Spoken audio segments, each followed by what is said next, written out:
इन खबर चैनल को सब्सक्राइब करें और बेल आइकन दबाना ना भूलें। नमस्कार, मैं विद्याशंकर तिवारी हूं इंडिया न्यूज़ के डिजिटल चैनल इन खबर के लिए। भुवनेश्वर लोकसभा सीट खासी सुर्खियों में है। वजह है कि यहां पे प्रधानमंत्री नरेंद्र मोदी और बीजेपी अध्यक्ष अमित शाह ने एक एक सीट का जो कैलकुलेशन किया है उसमें इन्होंने माना है कि वो उड़ीसा ही वो राज्य है और पश्चिम बंगाल ही राज्य है वो जो कि उत्तर भारत में होने वाली नुकसान की भरपाई कर सकता है, और लिहाजा एक एक सीट पे चुन चुन करके ये देख करके कौन जीत सकता है उसको टिकट दिया गया है। इसी क्रम में जो भुवनेश्वर में टिकट दिया गया है वो अपराजिता सारंगी को टिकट दिया गया है। बीजेपी के लिए वो एकदम नया चेहरा है। ये कौन है अपराजिता सारंगी जिसको कि पीएम इतना जिस पे भरोसा करते हैं? दरअसल अपराजिता सारंगी जो हैं वो 1994 बैच की आईएएस अधिकारी हैं और बिहार की रहने वाली हैं। वो 2006 से लेकर के 2009 तक भुवनेश्वर में जो म्यूनसिपल कॉरपोरेशन है उसके जो है कमिश्नर रही थी, और इस दौरान उन्होंने जो ये वेंडर्स होते हैं ठेली पटरी पे जो बेचने वाले, उनको लिए वेंडर जोन बना करके नया एक्सपेरिमेंट किया था और वो काफ़ी सक्सेस रहा था। वो लोअर तबके में काफ़ी लोकप्रिय हो गई थी। इधर जब वो 2013 में केंद्र में आई प्रतिनियुक्ति पर, तब वो डिफरेंट पोजीशन में उन्होंने काम किया और इस दौरान उन्होंने मनरेगा के जॉइंट सेक्रेटरी के रूप में भी काम किया। इसी दौरान उनका पीएमओ से वास्ता पड़ा और वो पीएम नरेंद्र मोदी के नज़दीक आई। जब 5 साल का टर्म पूरा हुआ तो उनको वापस अपने कैडर उड़ीसा में जाना था, लेकिन इसी दौरान उनकी पीएम मोदी से और बीजेपी अध्यक्ष अमित शाह से बातचीत हुई और उसमें ये तय हुआ कि आप वापस लौटने के बजाय यदि राजनीति शुरू करना चाहती हैं तो बीजेपी में आपका स्वागत है। लिहाजा उन्होंने बजाय वापस लौटने के वीआरएस अप्लाई कर दिया सितंबर में, और नवंबर में उनको वीआरएस मिल गया और उसके बाद वो 27 नवंबर को बीजेपी में शामिल हो गई। बीजेपी में शामिल होने के बाद अब उनको भुवनेश्वर सीट से उड़ीसा में बीजेपी ने अपने उम्मीदवार के रूप में मैदान में उतार दिया है।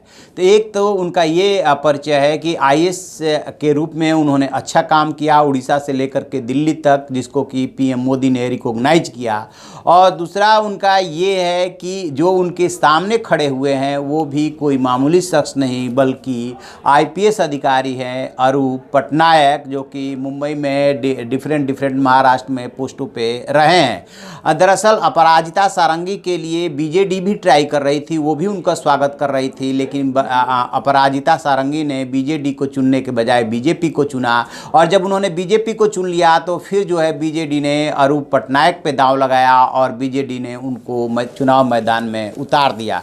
यदि भुवनेश्वर के गणित को देखेंगे तो पाएंगे कि जो वहाँ पे भुवनेश्वर संसदीय सीट है ये बीजेडी की गढ़ मानी जाती है, और यहाँ की जो 7 असेंबली सीटें हैं जयदेव, भुवनेश्वर, मध्य भुवनेश्वर, उत्तर भुवनेश्वर, एकाम्रा, जटनी, बेगुनिया, खुर्दा सहित यहाँ की 7 सीटों पे बीजेडी का कब्जा है। और नवीन पटनायक भुवनेश्वर के 5 बार के सांसद जो रहे हैं प्रसन्न कुमार पटसानी, उनको टिकट न दे करके अरूप पटनायक को दिया है। तो इससे अंदाज़ा लगाइए कि अरूप पटनायक को कितना महत्व दिया है बीजेडी ने। और इस बार तीनों प्रमुख दल जो हैं उन्होंने चेहरे बदले हैं, बीजेडी, बीजेपी और कांग्रेस। बीजेडी के अलावा बीजेपी ने जो अपने उनका पिछला उम्मीदवार था पृथ्वीराज हरिचंदन को भुवनेश्वर की बजाय चिल्का असेंबली सीट से टिकट दिया है और हरिचंदन को पटसानी ने हराया था। जबकि कांग्रेस ने अपना यहाँ उम्मीदवार खड़ा न करके सीपीएम के जो उम्मीदवार हैं जनार्दन पति, उनको समर्थन देने का फैसला किया है। पिछली बार कांग्रेस से उम्मीदवार जो थे विजय मोहंती, वो तीसरे नंबर पे रहे थे। तो इस तरह से बीजेडी के सामने चुनौती है कि 19 साल का जो एंटी इनकम्बेंसी फैक्टर है उसको कैसे कम किया जाए। लिहाजा उसने अरूप पटनायक को उतारा, और बीजेपी के सामने चुनौती है कि वो किस तरह से बीजेडी के इस गढ़ को ढहाए।